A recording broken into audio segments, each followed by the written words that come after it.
Halo teman-teman semua, kembali lagi di Bimbingan Belajar Villa Merah. Jadi kali ini kita akan belajar mengenai materi perspektif dasar. Apa itu sebenarnya perspektif, bagaimana cara pengaplikasian perspektif, dan bagaimana step by step untuk menggambar perspektif akan kita kupas tuntas ke dalam materi ini. Oke, jadi kita mulai pembahasan tentang teori dasar perspektif. Sebelum kita masuk ke dalam teori dasarnya itu sendiri, kita akan mencoba mengupas tentang apa itu perspektif. Nah, jadi dalam bahasa Indonesia perspektif itu berarti sudut pandang. Yang dimaksud sudut pandang dalam gambar adalah kita mencoba menggambarkan situasi persis seperti mata manusia memandang sebuah objek. Jadi kalau di mata manusia, objek yang jauh akan terlihat lebih kecil, sedangkan semakin dekat objeknya akan terlihat lebih besar. Nah, itulah yang akan kita coba gambarkan di gambar perspektif itu sendiri. Untuk perspektif, ada beberapa jenis gambar perspektif. Ada perspektif 1 titik hilang, ada perspektif 2 titik hilang, ada perspektif 3 titik hilang. Sebetulnya perspektif itu bisa sampai 10 titik hilang bahkan. Cuman yang basicnya itu, yang dasarnya kita akan mengupas tuntas tentang ketiga titik hilang ini. Ya, jadi kita bahas satu persatu. Kita mulai dari perspektif 1 titik hilang. Oke, untuk perspektif itu sendiri secara basic, sebelum kita masuk kepada titik hilangnya, kita akan membahas tentang garis horizon. Ya, jadi garis horizon ini adalah step yang paling pertama, yang paling penting dalam gambar perspektif. Garis horizon itu adalah garis yang memisahkan antara bagian atas dengan bagian bawah. Atau bagian atas itu sering kita sebut atap atau langit, dan bagian bawah sering kita sebut dengan alas atau tanah. Nah, untuk garis horizon itu sendiri ada beberapa jenis juga yang bisa kita buat. Ya, ini anggaplah sebuah kertas gambar kita. Lalu kita bisa buat garis horizon itu misalnya di bagian sepertiga atas kertas. Nah, garis horizon di sini ini adalah yang biasa kita sebut dengan teknik perspektif dengan mata burung. Ya, jadi di bagian bawah ini atau di bagian alasnya, bagian tanahnya ini akan terlihat jauh lebih luas daripada bagian langitnya. Itu yang pertama. Nah, kemudian ada juga yang kedua, yaitu garis horizonnya ada di tengah. Ya, kurang lebih seimbang membagi antara bagian atas dengan bagian bawah. Ini sudut pandang mata normal. Sedangkan yang ketiga, di bagian sepertiga bawah kertas ini sering disebut dengan perspektif dengan mata katak. Ya, jadi di sini bisa dilihat bagian bawahnya ini atau bagian tanahnya ini sangat sedikit apabila dibandingkan dengan bagian langitnya gitu.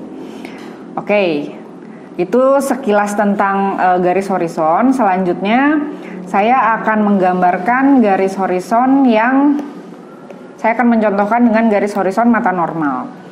Ya, jadi kita mulai, anggaplah saya tarik garis horizon di sini. Nah, kurang lebih atas dan bawah ini terbagi dengan cukup mirip ya, cukup sama. Untuk 1 titik hilang, ada 3 jenis garis yang boleh kita buat ya di gambar perspektif. Ada 3 jenis garis. Oke, garis yang pertama adalah garis horizontal. Ya, garis horizontal ini adalah menggambarkan lebar suatu objek atau suatu benda. Bisa jadi benda tersebut berupa meja, kursi, furniture, mobil, atau bahkan sebuah ruangan. Yang jelas garis horizon itu menandakan garis lebar. Yang kedua adalah garis vertikal. Ya, garis vertikal ini menandakan garis tinggi. Ya, bisa jadi tinggi objek, tinggi bangunan, tinggi manusia, tinggi pintu, tinggi jendela, dan lain sebagainya. Nah, itu adalah 2 jenis garis yang bebas kita buat di gambar perspektif. Jadi, ya setelah kita set punya horizon, saya tentukan dulu titik hilangnya di mana. Bisa di tengah kertas, bisa di kanan, bisa di sebelah kiri. Itu tergantung dari variasi kita aja. Misalkan saya ambil titik hilangnya ada di sini. Selanjutnya yang akan saya gambarkan adalah garis vertikal dan garis horizontal. Di sini saya akan mencoba menggambarkan sebuah kubus ya, atau sebuah balok. Jadi saya boleh menggambarkan garis vertikal dan horizontal ini dengan bebas ya, seperti ini. Ini adalah lebar si bendanya, ini adalah tinggi si bendanya. Kemudian untuk jenis garis yang ketiga, ini adalah garis yang menuju ke arah titik hilang. Ya, jadi selain dua garis tersebut, dua garis yang barusan, kita hanya bisa menggaris yang menuju ke arah titik hilang. Ya, jadi kita sambungkan keempat buah sudut benda ini ke garis titik hilang.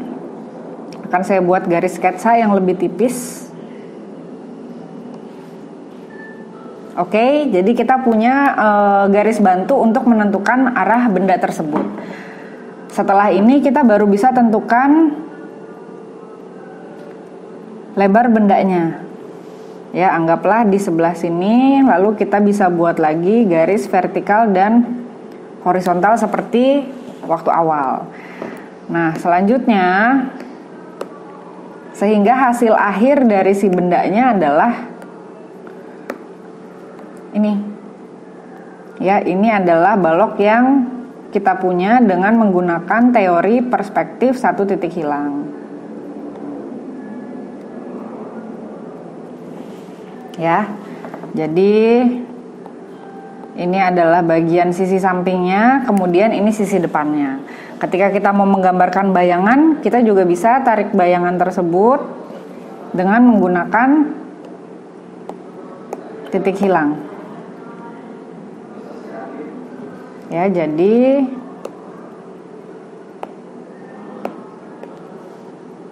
untuk bayangan bendanya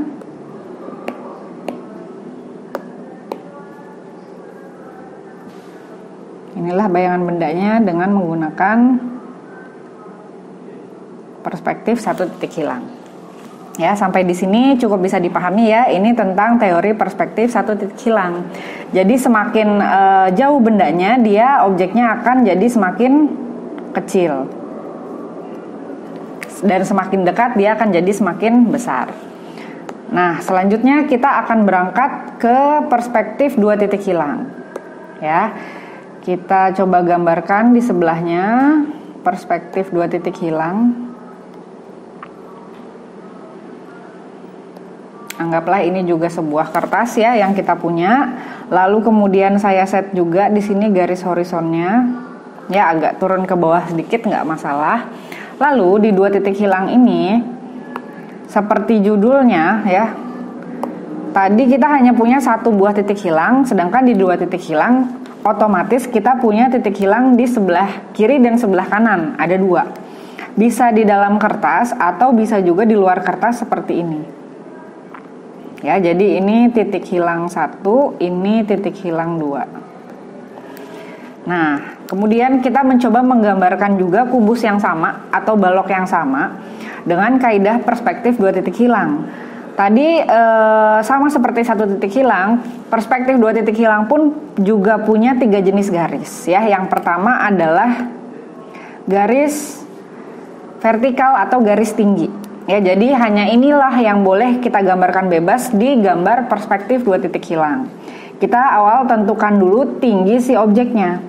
Ya, di sini saya tentukan tinggi balok tersebut kurang lebih sama ya dengan yang satu titik hilang di sebelahnya.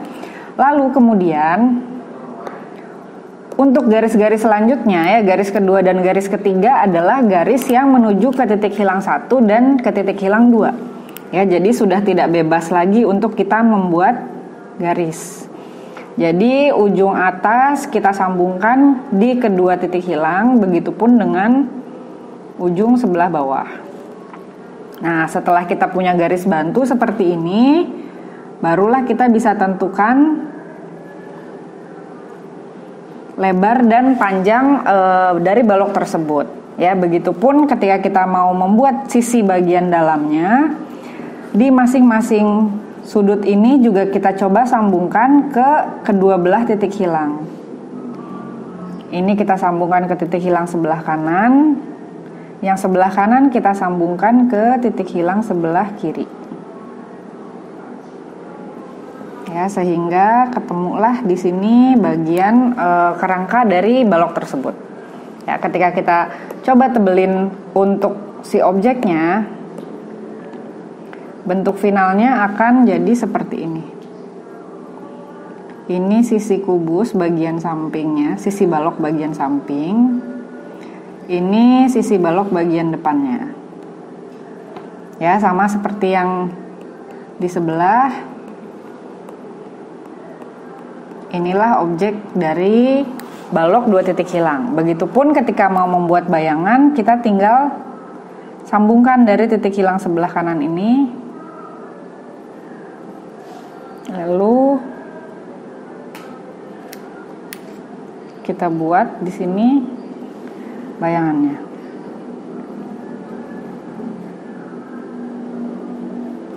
Ya, jadi seperti inilah dua titik hilang. Kesimpulannya, dua titik hilang punya 3 jenis garis. Yang pertama adalah garis vertikal, yang kedua adalah garis menuju titik hilang pertama, dan yang ketiga adalah garis menuju titik hilang yang kedua. Ini adalah tentang teori perspektif dua titik hilang. Selanjutnya, yang terakhir kita akan bahas tentang perspektif 3 titik hilang. Ya, jadi untuk perspektif 3 titik hilang,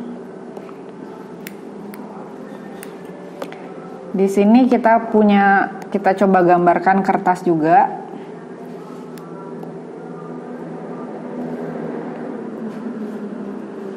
Seperti ini. Ya, lalu horizon juga.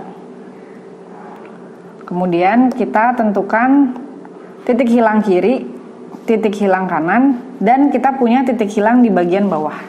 Ya, jadi ada 3 titik hilang. Ini titik hilang yang ketiga.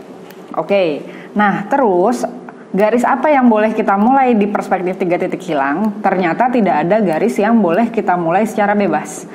Garisnya tersebut, 3 jenis garis tersebut hanya bisa kita sambungkan ke titik hilang 1, titik hilang 2, maupun titik hilang 3. Ya, akan saya contohkan seperti ini dengan balok yang sama. Anggaplah saya mau bikin balok awal mulanya dari sini. Ya, saya harus sambungkan ke titik hilang bawah untuk garis tingginya. Sambungkan ke titik hilang kanan, kemudian ke titik hilang kiri. Lalu di sini batas tinggi baloknya saya sambungkan lagi ke titik kanan dan ke titik kiri. Lalu di sini lebar baloknya sambungkan lagi ke titik hilang sebelah bawah, titik hilang yang ketiga.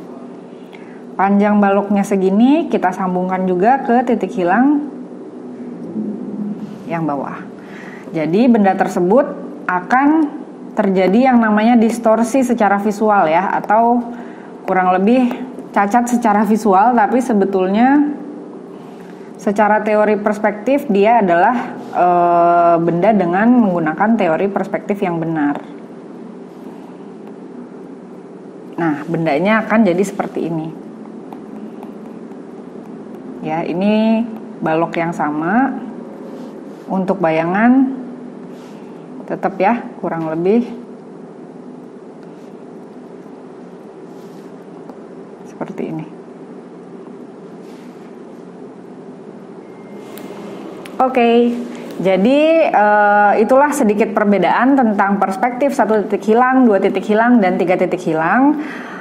Dengan contoh objeknya adalah sebuah balok. Ya, semoga materinya dapat teman-teman pahami dengan baik. Untuk perspektif dasar hanya ini yang bisa kita bahas. Sampai berjumpa di materi selanjutnya.